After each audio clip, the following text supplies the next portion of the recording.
Hello and again welcome back to my everything jobs YouTube channel. उम्मीद करते हैं आप सब एकदम फर्स्ट क्लास होंगे। तो बात करेंगे एक और फ्रेश वैकेंसी के बारे में, जो कि आपकी ये महात्मा गांधी सेंट्रल यूनिवर्सिटी की तरफ से आई हुई है। और जो इसके अंदर जो पोस्ट हैं वो आपकी ये नॉन टीचिंग की पोस्ट रहेंगी। और जो इसके अंदर एग्ज़ाम पैटर्न आपका रहेगा और जो आपका क्वालिफ़िकेशन है, लास्ट डेट वगैरह क्या है, इन सब चीज़ों को डिस्कस करेंगे। तो बाकी जो उसके अंदर चीज़ें दे रखी हैं उसको डिस्कस करेंगे। इसमें आपका ये हेल्पलाइन नंबर दे रखा है, इसको देख लेना आप लोग। अब जो इसके अंदर आपका लास्ट डेट है और फीस वगैरह पहले उसको डिस्कस कर लेंगे। तो 21 दिसंबर इसकी लास्ट डेट है और इसको आपको अप्लाई करने के लिए और भी तमाम चीज़ों के लिए आपको exams.nta.ac.in या जो आपकी दूसरी वेबसाइट है curect.ntaonline.in पे जा करके इसको अप्लाई कर सकते हैं और फिर वहीं पर आपको इसके एडमिट कार्ड वगैरह भी मिल जाएंगे। तो इसमें 21 दिसंबर लास्ट डेट है, यानी इसका जो एग्ज़ाम है वो आपका एनटीए करवाएगा, नेशनल टेस्टिंग एजेंसी। फ़ीस के बारे में बात करेंगे तो आपकी 1500 रुपये ग्रुप ए की है फ़ीस, जिसमें आपका जनरल ओबीसी और ईडब्ल्यूएस के लिए ग्रुप बी में आपका 1000 रुपये, ग्रुप सी में आपकी 1000 रुपये। S C S T transgender PWD candidates के लिए ग्रुप ए में 1000 रुपये है, ग्रुप बी में 600 रुपये, ग्रुप सी में आपकी 600 रुपये फ़ीस है। और बाकी इसमें सब कुछ आपका ऑनलाइन सारा रहेगा प्रोसेस, ऑनलाइन ही आपको करना है। फिर इसके बाद आपका इसमें एडमिट कार्ड वगैरह आ जाएगा, उसको आप डाउनलोड कर लेना। तो सारी की सारी चीज़ें जो है वो जो इसमें साइट दे रखी हैं।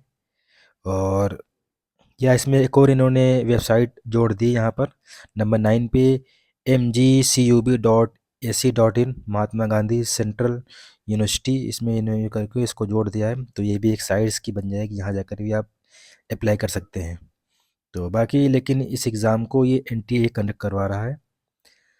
अब जो आपका इसके अंदर पोस्ट हैं ये सारी की सारी नॉन टीचिंग की हैं और इसके अंदर वैकेंसी ज़्यादा नहीं है। आप देखेंगे तो हर पोस्ट में एक ही एक वैकेंसी, बाकी कुछ में जैसे 19 पे आपकी लोअर एलडीसी की 9 पोस्ट हैं और ऐसे आपकी ऊपर प्राइवेट सेक्रेटरी की 3 पोस्ट हैं।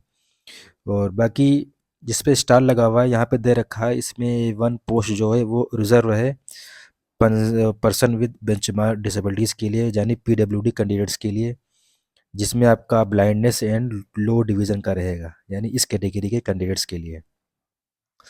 तो इसमें 48 वैकेंसी हैं, ज़्यादा वैकेंसी तो है नहीं, लेकिन अच्छी जॉब है और सेंट्रल गवर्नमेंट की जॉब है। और इसमें आपको पे लेवल भी आपका इसमें काफ़ी अच्छा बनेगा, अकॉर्डिंग टू आपका लेवल 10 और आपका अकॉर्डिंग टू आपका लेवल 7 6 के अकॉर्डिंग भी आपका इसमें जो है सैलरी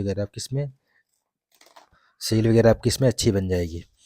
तो अब बाकी इसके अंदर और भी चीज़ें उनको डिस्कस करेंगे, लेकिन इस बात को समझना ज़रूरी है कि इसके अंदर वैकेंसीज़ कम है, तो उसी के अकॉर्डिंग आपको देखना पड़ेगा।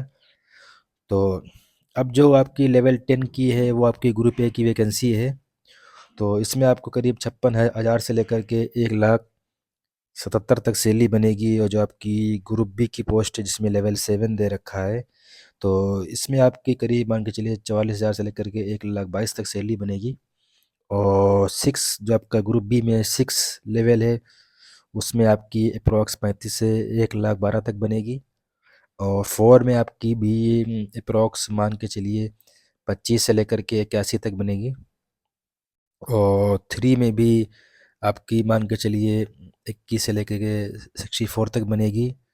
और लेवल 2 में आपकी 19 से लेकर के 63 तक बनेगी इसमें आपकी।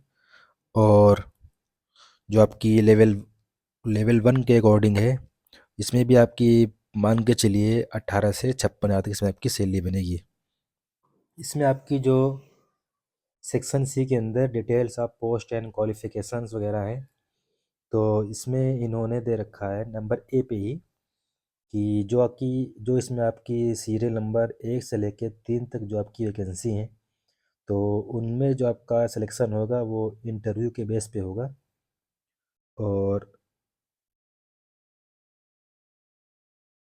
बाकी इसमें जो दे रखा है to be called before the selection committee for interview to a reasonable number on the basis of return examination to be conducted by NTA. तो इसमें जो आपका लेकिन इसमें जो आपका सिलेक्शन होगा वो आपका इंटरव्यू की जो आपकी परफॉर्मेंस रहेगी उसी के बेस पे रहेगा। बाकी इसमें एग्ज़ाम तो आपका होगा ही, वो तो जितनी भी आपकी पोस्ट हैं सबका एग्ज़ाम होगा एनटीए के द्वारा। लेकिन इसमें जो आपका सिलेक्शन होगा वो आपका इंटरव्यू की जो आपकी परफॉर्मेंस होगी उसी के बेस पे होगा। अब इसके अंदर एक पोस्ट इसके अंदर भी तो जहाँ पे पोस्ट एक हैं उनको इतना डिस्कस नहीं करेंगे। तो बाकी पीडीएफ को जो है पीडीएफ का लिंक जो है वो डिस्क्रिप्शन में मैं डाल दूंगा। और जो आपकी वेबसाइट है इसकी महात्मा गांधी यूनिवर्सिटी की, इसको भी मैं डिस्क्रिप्शन में मेंशन कर दूंगा। तो वहाँ आप सीधे डायरेक्ट जा कर के इसको पीडीएफ को भी चेक कर सकते हैं और सीधे जा कर के आप पीडीएफ और सीधे जा कर के आप यहाँ पे ऑनलाइन भी कर सकते हैं। तो जो आपकी 3 तक की वैकेंसी हैं हिंदी ऑफिसर तक की, तो इनमें तो आपका सिलेक्शन वो इंटरव्यू की जो आपकी परफॉर्मेंस होगी उसी के बेस पे रहेगा। बाकी ये यहाँ पे दे रखा है, अब आप इसको देखेंगे तो नंबर बी पे जो आपकी सीरियल नंबर 4 की जो वैकेंसी है, जो आपकी सीरियल नंबर 4 यानी असिस्टेंट रजिस्ट्रार की जो वैकेंसी है, इसमें shall be on the basis of performance in the written exam conducted by NTA and interview. तो इसमें दोनों के बेस पे आपका सिलेक्शन होगा, यानी दोनों की परफॉर्मेंस रिटन एग्ज़ाम की भी और आपका इंटरव्यू की भी रहेंगी। बाकी इसमें आपकी 2 पोस्ट है, इसमें आपके पास क्वालिफिकेशन में मास्टर डिग्री होनी चाहिए 55% मार्क्स के साथ। और बाकी तो इसमें इतना ही दे रखा है। और अब आप देखेंगे नंबर सी पे, तो इसमें आपकी सीरियल नंबर 5 से लेकर के 24 तक जो आपकी पोस्ट दे रखी हैं, तो उनमें आपका जो सिलेक्शन होगा वो आपका रिटन एग्ज़ाम के बेस पे होगा। और बाकी इसमें आपका क्वालिफाइंग पेपर रहेगा जो कि आपका स्किल टेस्ट रहेगा, वो तो अलग चीज़ है। लेकिन इसमें आपका जो सिलेक्शन होगा वो आपका रिटन में जो आपकी परफॉर्मेंस होगी उसी के बेस पे रहेगा। अब इसके अंदर काफ़ी सारी वैकेंसी हैं, उसको डिस्कस कर लेंगे। तो जहाँ पे एक वैकेंसी है उसको डिस्कस नहीं करेंगे। प्राइवेट सेक्रेटरी की इसमें 3 वैकेंसी हैं, इसमें आपके पास बैचलर डिग्री होनी चाहिए किसी भी इंस्टीट्यूट से, और आपके पास कम से कम 3 साल का एक्सपीरियंस होना चाहिए पर्सनल असिस्टेंट का, या 5 साल का एक्सपीरियंस आपके पास होना चाहिए स्टेनो का। और आपको आपको इंग्लिश या हिंदी स्टेनोग्राफी स्पीड होनी चाहिए 120 वर्ड पर मिनट इन इंग्लिश, और 100 वर्ड पर मिनट आपका हिंदी में होना चाहिए। बाकी आपका इंग्लिश हिंदी टाइपिंग स्पीड होनी चाहिए 35 वर्ड पर मिनट इन इंग्लिश, और हिंदी 30 में आपकी होनी चाहिए। बाकी आपको नॉलेज ऑफ कंप्यूटर होना चाहिए। और जो आपका स्किल टेस्ट इसमें होगा उसका इन्होंने अलग से दे रखा है, डिक्टेशन वगैरह दे रखा है, ये सब देख लेना आप इसको। बाकी सिक्योरिटी ऑफिसर की पोस्ट है और आपकी हिंदी ट्रांसलेटर की है, और इसमें आपकी जूनियर इंजीनियर की है। तो जिसमें एक एक पोस्ट है उनका मैं डिस्कस नहीं कर रहा हूँ, उनका उनका ये मैं सीधे पीडीएफ जो है डिस्क्रिप्शन में डाल दूँगा। और इस साइट का जो डायरेक्ट लिंक है उसको भी मैं डिस्क्रिप्शन में डाल दूँगा जैसे कि मैंने बताया हुआ है। तो वहाँ से आप इसको पूरा चीज़ों को अच्छे से देख सकते हैं। बाकी इसके अंदर ये आपकी प्रोफेशनल असिस्टेंट की पोस्ट है, और सीनियर टेक्निकल असिस्टेंट की पोस्ट है कंप्यूटर की। इसमें इन्होंने बीटेक वगैरह मांगा हुआ है कंप्यूटर साइंस में। और आपकी इसमें टेक्निकल ऑफिसर की स्टैटिस्टिकल असिस्टेंट की है इसमें आपकी। और इसमें अपर डिवीज़न क्लर्क की है यूडीसी की। इसमें आपकी 5 पोस्ट हैं, एक आपकी ओबीसी की रिज़र्व है, 4 आपकी जनरल की हैं। और इसमें आपका के पास बैचलर डिग्री होनी चाहिए किसी भी फील्ड में, और 2 साल का इन्होंने एक्सपीरियंस मांगा हुआ है एलडीसी का। और बाकी इसमें आपकी स्पीड टाइपिंग भी मांगी है उन्होंने, इंग्लिश में आपकी 35 वर्ड पर मिनट, या आपकी हिंदी में 30 वर्ड पर मिनट होनी चाहिए। और आपको नॉलेज अच्छा होना चाहिए कंप्यूटर ऑपरेशन वगैरह का। लेबोरेटरी असिस्टेंट की अगली पोस्ट है, इसमें आपका 4 पोस्ट है टोटल। इसमें आपके पास बैचलर डिग्री होनी चाहिए इन फिजिकल या लाइफ साइंस में with minimum 2 year of experience, जो कि आपके पास 2 साल का एक्सपीरियंस होना चाहिए, वर्किंग एंड मेंटेनेंस एक्सपीरियंस। और बाकी